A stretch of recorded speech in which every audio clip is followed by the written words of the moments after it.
So, I want to talk about the need for the fifth defensive back to be an absolute monster. Not just at Oklahoma, but everywhere. I contend that your nickel corner, your slot corner, your third safety, your rover, your trover, whatever it is that you call that thing, your big cat. You know, I mean, I'm thinking of all these euphemisms that I can't say on the radio, so I'm going to stop doing that right now.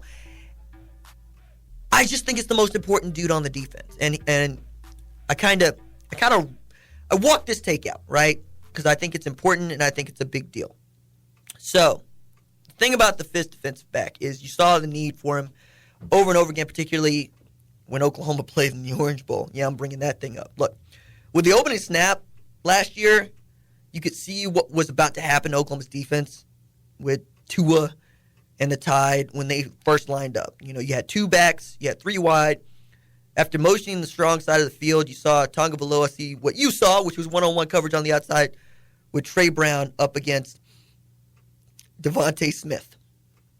So post-snap, Tua faked the handoff to the running back, hit Devontae Smith across the middle, and then Trey Brown had to actually run him down 50 yards to tackle him. And so it went, and so it goes. That's a Kurt Vonnegut reference. Brown eventually brought Smith down, right? We know this. But by the end of the first quarter, you know, it is 28-0, 14 minutes left in that quarter. And I'm just going, oh, my God. But no amount of talking was going to stop what Alabama was going to do, beating up a secondary that was already beat up, and we knew that. But it was also clear that Ruffin McNeil was not the guy. He was not your long-term answer. And we knew that Mike Stoops had been fired halfway through the season. So Riley had to go and figure out a way to get a defense out of a slide past mediocrity into an absolute clown show. I mean, according to Bill Connolly's S&P Plus, the defense dropped from being 17th best in defensive S&P 3 years ago to 84th last year. That's bad. And yet, OU's pass defense was worse. Opposing offenses completed 65% of their passes against OU last season, which ranked 118th out of 130 FBS teams. Woof! It's a Mel Brooks reference. With defense coordinator Grinch scheming now, the personnel groupings might change, but the attitude of the defense, it needs to change too. And I think I'm getting back to that with the Major Payne bit. But the most taxing position in modern football is still slot. So what are you going to do? The fifth defensive back is more dominant and can be more dominant than your best pass rusher, but is also more important than your best pass rusher because that dude changes the way offenses operate. Peep game. Pro Football Focus came away with some really great just principles for modern football based on data. One of them was pass coverage is more important than pass coverage is more important than pass rush because pass coverage influences pass rush.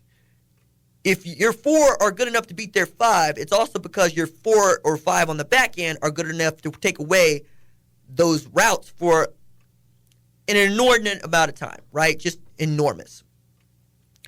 So when you look around and you see Dana Holgerson said, we're going to take our 6'3" wide receiver David Sills and line him up inside against 5'8" Brendan Radley-Hiles in the slot, you said, oh, God. And you should have because that matchup torched Oklahoma over and over again. So for Grinch, the task is, one, either coach up Radley-Hiles, who I still think is a great defensive back playing out of position, or find an answer in Jeremiah Cradell, Jaden Davis, Woody Washington, Ty DeArmond, or Justin Broyles, or whoever you think it might be. Because that is going to be the guy I'm watching the most when Oklahoma plays this year. Yes, Neville Gallimore needs to be good. Yes, Ronnie Perkins can be better. You might actually see Jalen Redmond play a few snaps. Kenneth Murray Jr. might have another 150 tackles. Levi Draper, Brian Mead might emerge. Deshaun White might be better than all of them. But if you don't have a nickel safety that can take away that slot player or that tight end or that running back or that outside wide receiver moved inside, it doesn't matter. You know, this is why Chris Harris is probably the most valuable player on anybody's defense at any time. Shout out to Bixby. I get that you like Khalil Mack. I get that Aaron Donald and his kung fu hands are really good. I also know that if you can't complete passes, you're not going to be able to win many games because that's the way the game is played now. It's just what it is. So in thinking about all of that, I'm going, okay, which one of these guys right now do I think could play that position and play it well? And I go back to a conversation I had with Jaden Davis basically this time last year. He hadn't yet committed or anything, but I got to know him at the opening. And he was a corner out of St. Thomas Aquinas, right? Playing the same defensive backfield as Jordan Battle, who ended up at Alabama, playing safety. And I said, Jaden, I saw you playing a lot of nickel at the opening. You're corner. He's like, well, when I was talking to then the secondary coach was Kerry Cooks, he said, hey, man, we might want to move you inside because you have the skill, you have the technique, and you have the intellect to do it. And I said, what did you learn about playing nickel at that level in the opening, in 7-on-7, so forth, so on? He said, I learned how important it was to know my leverages, to know where my help is. Because playing field or boundary corner, your help, is either over the top or not there at all in some cases, but always on the boundary, always on the sideline. And if you can use those things to your advantage, you can play off of them and then make plays on the ball. You don't actually have to be the elite speed acceleration dude playing at that position if you just know how to play it. And Jaden Davis has elite speed, but that he was enthusiastic about playing nickel and that he was enthusiastic about knowing the strategy behind playing nickel was like, okay, this dude gets it.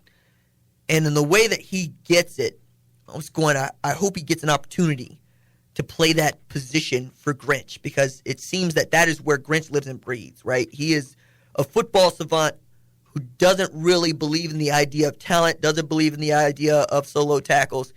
He believes that if you were prepared and if you are disciplined, you'll play great defense, right? Fly to the football. Give your effort, maximum effort. That's a Deadpool reference. So I'm thinking about all those guys, and I'm thinking about what they do. Jeremiah Crudell is also he'd be a big dude playing nickel. Like, I think people are going to be amazed at how big he already is playing a safety position. But maybe Ryan Jones could also be that guy. I know he's been moved to linebacker, but seeing as you basically tried to phase out the Sam linebacker in place of the nickel, and a dude that had played wide receiver moved to safety and then got to be 230 pounds acting like Cam Chancellor, perhaps that's your option there. I just find all of this really fascinating and interesting because this is the kind of problem Grinch is getting paid $1 million to fix. And I go back to what I've always said about jobs, right?